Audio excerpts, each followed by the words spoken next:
Hello दोस्तों, नमस्कार। आपके हमारे यूट्यूब चैनल LMR क्लासेज में आपका हार्दिक स्वागत करता हूं। दोस्तों, आज हम मौर्य काल के बारे में चर्चा करेंगे। इससे पहले हमने दोस्तों सिंधु घाटी सभ्यता और वैदिक सभ्यता के बारे में जानकारी प्राप्त की। दोस्तों, जो ये मैंने अपने हाथों से नोट्स बनाए हैं वह NCERT पर आधारित है। दोस्तों, इनको आप ध्यान से देखना, इनसे बाहर कोई भी पर्सन बाहर नहीं जाएगा। चलिए दोस्तों, शुरुआत करते हैं। सबसे पहले दोस्तों हम मौर्य साम्राज्य के परिचय के बारे में जानकारी प्राप्त करते हैं। दोस्तों, मौर्य साम्राज्य से पहले भारत पर मगध साम्राज्य का साम्राज्य था, जिसका अंतिम शासक था धनानंद, और यह सिकंदर महान का समकालीन माना जाता है। दोस्तों, मौर्य साम्राज्य से पहले भारत पर किसका शासन था? मगध का शासन था, और उसका अंतिम शासक था जो कि एक क्रूर शासक था जिसका नाम था धनानंद, और ये सिकंदर महान के समकालीन माना जाता है। अब बात करते हैं दोस्तों आगे। चाणक्य, कौटिल्य या विष्णुगुप्त, दोस्तों ये तीनों एक ही व्यक्ति के नाम है। की प्रजा के सामने धनानंद ने बेइज्जत किया, इसलिए चाणक्य ने चंद्रगुप्त के नाम के बालक को शिक्षा देकर मगध के राजा धनानंद को पराजित किया तथा मौर्य साम्राज्य की स्थापना की। दोस्तों, चाणक्य जो कि कौटिल्य या विष्णुगुप्त कह सकते हैं, इसने क्या किया? जब धनानंद ने इसे अपने साम्राज्य या अपने राज्य में बेइज्जत किया, इसका अपमान किया, तो दोस्तों चाणक्य ने प्रतिज्ञा की कि मैं धनानंद का समूल विनाश करूंगा।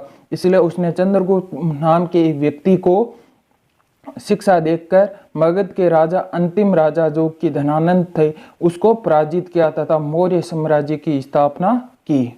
अब दोस्तों बात करते हैं मौर्य साम्राज्य के बारे में हमें जानकारी या इसके प्रमुख स्रोत कौन कौन से हैं। मौर्य साम्राज्य के बारे में हमें जानकारी अनेक स्रोतों से मिलती है। इससे पहले दोस्तों हम बात करते हैं बौद्ध साहित्य की। बौद्ध साहित्य से हमें क्या क्या जानकारी मिलती है? सबसे पहले दोस्तों हमें जातक कथाओं के बारे में पता होना चाहिए। जातक कथाएं क्या होती है? इसमें समकालीन सामाजिक और आर्थिक व्यवस्था के बारे में बौद्ध साहित्य में, जो कि बौद्ध साहित्य के प्रमुख जातक कथाएं होती है, जिसमें बौद्धों का उल्लेख मिलता है। इसमें हमें मौर्य साम्राज्य के समकालीन, तत्कालीन सामाजिक आर्थिक व्यवस्थाओं के बारे में जानकारी मिलती है। दीपवंश और महावंश जो कि बौद्ध साहित्य के प्रमुख ग्रंथ माने जाते हैं, इनमें कहा गया है कि इस ग्रंथ में श्रीलंका में बौद्ध धर्म के प्रचार के लिए अशोक की भूमिका के बारे में पता चलता है। दोस्तों, जो बौद्ध साहित्य के अंदर दीपवंश और महावंश जो कि बौद्ध साहित्य के प्रमुख ग्रंथ माने जाते हैं, उनमें कहा गया है कि जब श्रीलंका में बौद्ध धर्म के प्रचार के लिए अशोक ने अपनी पुत्री संघमित्रा और पुत्र महेंद्र को भेजा, तो उसके बारे में सारा उल्लेख दीपवंश और महावंश में कहा गया है। अब बात करते हैं जैन साहित्य के बारे में हमें कैसा पता चलता है मौर्य साम्राज्य के बारे में। दोस्तों, जैन ग्रंथों में हमें चंद्रगुप्त मौर्य के बारे में जानकारी मिलती है। दोस्तों, जैन साहित्य के अंदर हमें चंद्रगुप्त मौर्य के बारे में जानकारी मिलती है। इसके बाद में दोस्तों ब्राह्मण साहित्य के अंदर हमें क्या क्या मिलता है? सबसे पहले बात करते हैं पुराणों में हमें मौर्य वंशावलियों का उल्लेख मिलता है। मौर्य वंशावली के अंदर हमें जो कि मौर्य, चंद्रगुप्त मौर्य है, बिंदुसार, इनके बारे में सभी का सही विस्तार से उल्लेख मिलता है वंश से संबंधित।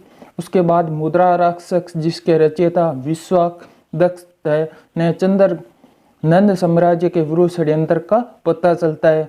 दोस्तों, यह पुस्तक आपको याद रखनी है। मुद्रा राक्षस के लेखक कौन है? विश्वादक्ष माने जाते हैं, जिसमें हमें नंद साम्राज्य के विरुद्ध षड्यंत्र का पता चलता है। उसके बाद हम बात करते हैं दोस्तों, जो कि महत्वपूर्ण क्वेश्चन यहाँ से बनेंगे, यह आपको याद रखने हैं दोस्तों। यह शॉर्ट ट्रिक के माध्यम से, या हम कह सकते हैं शॉर्ट नोट्स के माध्यम से आपको अधिक जानकारी दी जा रही है। इसके लिए आप इन नोट्सों को ध्यान से देखिए और मेरे वीडियो को अंत से शुरू से अंत तक ज़रूर देखिए और अपने दोस्तों को शेयर करना। दोस्तों, इसके अलावा आपके बाहर कोई पर्सन नहीं जाएगा। अब बात करते हैं दोस्तों कौटिल्य का अर्थशास्त्र के बारे में क्या बताया गया है। दोस्तों, इस पुस्तक का नाम अर्थशास्त्र है, जिसके रचयिता कौटिल्य, चाणक्य या विष्णुगुप्त, जो कि एक ही व्यक्ति के 3 नाम हैं।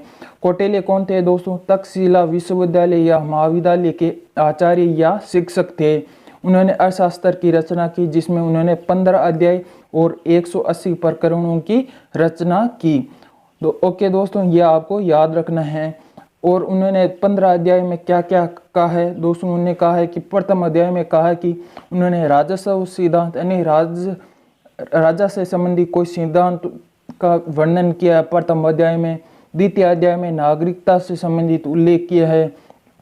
तृतीय और चतुर्थ अध्याय में दीवानी और फौजदारी अदालतों के बारे में बताए है। पांचवें अध्याय में उन्हें सभा के बारे में बताए है। छठे अध्याय में सप्तांग सिद्धांत बताए। सप्तांग सिद्धांत के अंतर्गत दोस्तों उन्होंने 7 सिद्धांत बताए, जिसमें राजा, मंत्री, अमात्य, सेना, दुर्ग, इस प्रकार 7 सिद्धांतों का उन्हें उल्लेख किया है। और 7वें से 15 अध्याय में दोस्तों, यह महत्वपूर्ण क्वेश्चन है, 7वें से 15 अध्याय में उन्हें राजा की विदेश नीति का उल्लेख किया है। इस प्रकार दोस्तों, जब इस अर्थशास्त्र को पढ़ा जाए तो हमें ऐसा लगता है ये राजनीतिक या राजनीति आधार पर पुस्तक है, इसलिए अर्थशास्त्र एक राजनीति की पुस्तक थी। ओके दोस्तों, यह आपको याद रखने हैं। उसके बाद कौटिल्य ने लोह विजय का सिद्धांत दिया, जो कि कौटिल्य ने दिया। इसके बाद अर्थशास्त्र की प्रथम हस्तलिखित की पुस्तक की खोज हुई, जिसके खोज करता थे आर्य शर्मा शास्त्री, जब 1904 में इसकी खोज की। और ये दोस्तों, ये जो अर्थशास्त्र पुस्तक है वे गद्य और पद्य दोनों शैलियों में लिखी हुई है, अर्थात महाभारत शैली में लिखी है। इसकी दोस्तों भाषा संस्कृत मानी जाती है। ओके दोस्तों, ये थे कौटिल्य के अर्थशास्त्र पुस्तक की कुछ प्रमुख बातें जो कि आपको याद रखनी है। इनसे बाहर दोस्तों कुछ नहीं जाएगा। अब बात करते हैं दोस्तों एक अन्य पुस्तक जिसके बारे में हमने मौर्य साम्राज्य के बारे में पता चलता है, जिसका नाम है मेगनिस्त की पुस्तक इंडिका। दोस्तों, मेगनिस्त एक यूनानी राजदूत था जिसे सेल्यूकस निकेटर ने चंद्रगुप्त मौर्य के दरबार में भेजा। वर्तमान में ये दोस्तों पुस्तक उपलब्ध नहीं है। दोस्तों, आपको यह याद रखना है कि मेगनिस्त की पुस्तक कौन सी थी, इंडिका। तथा मेगनिस्त एक यूनानी राजदूत था जो सेल्यूकस निकेटर के समय चंद्रगुप्त मौर्य के दरबार में आया था या भेजा गया था। ओके दोस्तों, अब बात करते हैं दोस्तों मौर्यकालीन शासकों में सबसे पहले बात करते हैं चंद्रगुप्त मौर्य की। इसका दोस्तों शासनकाल 322 से 298 ईसा पूर्व माना जाता है। दोस्तों, इसके आपको उपनाम याद रखने हैं। सेंड्रोकोटक्स, एंड्रोकोटक्स इसके उपनाम माने जाते हैं। दोस्तों, इसे मुद्रा राक्षस में वर्षल नाम से संबोधित किया है या शब्द का प्रयोग किया गया है। चंद्रगुप्त ने ही दोस्तों मौर्य साम्राज्य की स्थापना की, क्योंकि दोस्तों ये मगध के राजा धनानंद को हराकर चंद्रगुप्त मौर्य ने मौर्य साम्राज्य की स्थापना की। दोस्तों, इसके गुरु का नाम कौटिल्य कह सकते हैं, चाणक्य या विष्णुगुप्त कह सकते हैं। ओके दोस्तों, अब बात करते हैं इसका राज्य अभिषेक कब हुआ। दोस्तों, इसका राज्य अभिषेक 322 ईसा पूर्व माना जाता है। चंद्रगुप्त मौर्य ने दोस्तों राज किलम खेल के माध्यम से ही चाणक्य को प्रभावित किया। राज किलम खेल के माध्यम से किसने प्रभावित किया? चंद्रगुप्त मौर्य ने। और किसको प्रभावित किया? चाणक्य को प्रभावित किया। उसके बाद उसने सेल्यूकस ने 305 ईसा पूर्व भारत पर आक्रमण किया तथा चंद्रगुप्त मौर्य ने उसे हरा दिया।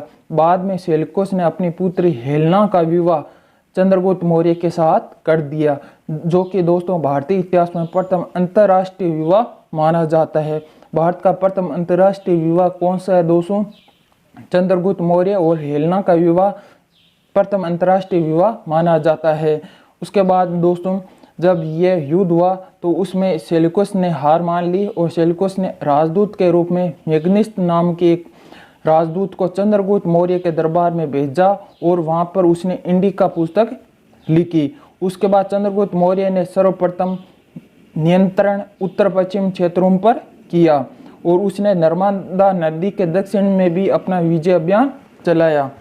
ओके दोस्तों, अब बात करते हैं दोस्तों आगे कुछ महत्वपूर्ण फैक्ट के बारे में। सेल्यूकस ने जब सेल्यूकस ने हार मान ली तो उसने चंद्रगुप्त मौर्य को अपने कुछ क्षेत्र दे दिए, जैसे हिंदुकुश पर्वत, एरात और गंधार कुछ क्षेत्र चंद्रगुप्त मौर्य को दे दिए। उसके बाद चंद्रगुप्त मौर्य ने पाटलिपुत्र को अपनी राजधानी बना ली। और अंतिम समय में क्या हुआ दोस्तों? जब दोस्तों अंतिम समय में चंद्रगुप्त मौर्य क्या हुआ? जैन हो गया, जैन धर्म को अपना लिया तथा भद्रभाव से शिक्षा ग्रहण की तथा श्रवण बेलगोला जो कि दोस्तों कर्नाटक में वहाँ पर सलेगना पद्धति या उपवास पद्धति द्वारा 298 ईसा पूर्व अपने प्राण त्याग दिए। दोस्तों यहाँ से आपको यह बिंदु याद रखना है। अंतिम समय में चंद्रगुप्त मौर्य ने कौन सा धर्म अपनाया? जैन धर्म को। और किससे शिक्षा ली? भद्रभाव सिंह। प्राण कहाँ त्याग दिए? शरण बेलगोला जो कि कर्नाटक में। और किस पद्धति से? सलेगना पद्धति या उपवास पद्धति से अपने प्राण त्याग दिए। सुदर्शन झील का निर्माण भी दोस्तों चंद्रगुप्त मौर्य के राज्यपाल पुष्यगुप्त वैश्य ने इसका निर्माण करवाया। ओके दोस्तों, ये थे कुछ महत्वपूर्ण प्रश्न। दोस्तों आज हमने बात की चंद्रगुप्त मौर्य के बारे में, जहाँ पर हमने महत्वपूर्ण बिंदुओं के बारे में चर्चा की, जो कि भारतीय इतिहास में जो महत्वपूर्ण फैक्ट बनते हैं क्वेश्चन यहीं से पूछे जाएंगे दोस्तों, इनसे बाहर कुछ नहीं। दोस्तों मेरे वीडियो को आप शेयर करना, लाइक करना और अपने दोस्तों को शेयर करना। इसमें दोस्तों मैंने अर्थशास्त्र के भी बारे में आपको जो महत्वपूर्ण फैक्ट थे वो मैंने बताए। दोस्तों ये जो मैंने नोट्स बनाए वे एनसीईआरटी पर आधारित है, इसलिए मेरे वीडियो को लाइक और शेयर करना न भूलना। ओके दोस्तों, जय हिंद, जय भारत।